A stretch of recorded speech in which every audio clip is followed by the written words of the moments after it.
Just this week, the mayor announced the closing of Coronado Park without a plan on steps moving forward after it's shuttered. Records show it has been a hotspot for crime. Tonight, Target 7's John Carnelli takes a look at why the decision was made and the concerns people in that area have. After Tuesday's press conference, it was revealed APD has been called the Coronado Park almost 1,000 times in the last 18 months. Drugs, money, and weapons have been recovered there, according to police. But how did we get here, and why was this allowed to happen? That's the question we set out to answer. Okay, so we've got, this is North, this is 4th Street. David Grady admits he doesn't have the best handwriting. D in penmanship in the 5th grade, and it never got better. But he's drawing this map.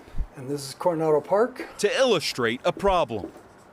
There was no trespassing there, no trespassing here. Grady is an attorney. I'm a lawyer and mediator in Albuquerque, and have been in law practice in New Mexico for almost 47 years. He represents the people that own this piece of property near Coronado Park. And then as soon as the city closes Coronado Park, there's just a full encampment of 50, 100 people, maybe more.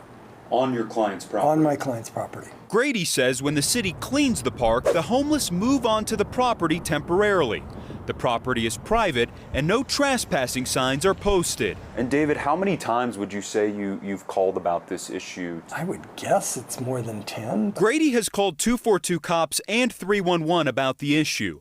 Through an open records request, Target 7 was able to find that in the last 18 months, there have been at least 23 calls made to 311 about the park, but more have been made to 911. In 2021, we responded to the park 651 times. Year to date, we've had 312 calls to the park. The calls have been made for good reason. So in the last 30 days, our narcotics unit and the federal partners have seized 1 shotgun from the park, 3 handguns, 4,500 fentanyl pills, over 5 pounds of methamphetamine, 24 grams of heroin, 29 grams of cocaine. That's outrageous. I mean, this is a neighborhood. The crime at the park has gotten so bad, it's now being shut down. Temporarily, this park has to close. But is closing the park the answer to the problem? The fix is we have to enforce the laws. The bottom line is camping in the park is illegal. City Councilor Luis Sanchez says he would like to see more enforcement. When I was a police officer, we arrested for the minor crimes that we're seeing right now that are being ignored. When asked, Mayor Tim Keller says they do cite people for camping, but he says arrests are a different story. There's not much more we can do with respect to issues we've raised in the past around the CASA, around McClendon. I don't understand what the city is referring to when they say that the McClendon lawsuit is holding them back. The McClendon suit was settled in 2017. The class action case involved conditions at the old jail in downtown Albuquerque and allegations that Bernalillo County was violating the rights of inmates through overcrowding. The suit was named after Jimmy McClendon, who was jailed on a minor misdemeanor charge for several days and later died.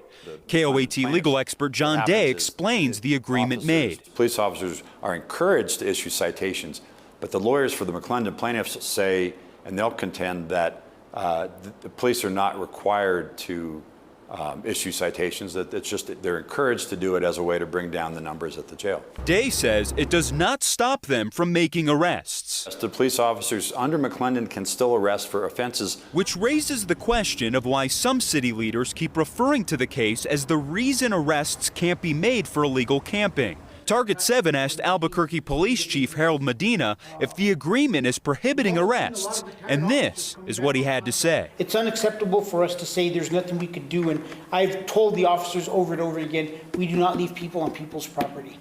But we do know that without a fact, things slowed down. Over the past few years, officers had a fear of getting in trouble. With Coronado Park closed for now with no real plan, we do not have the luxury of a perfect plan.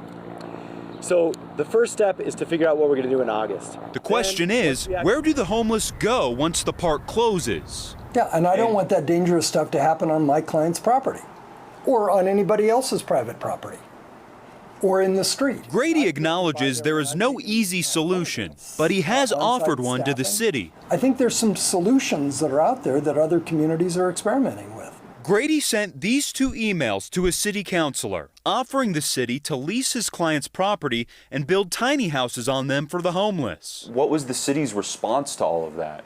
Zero. No response.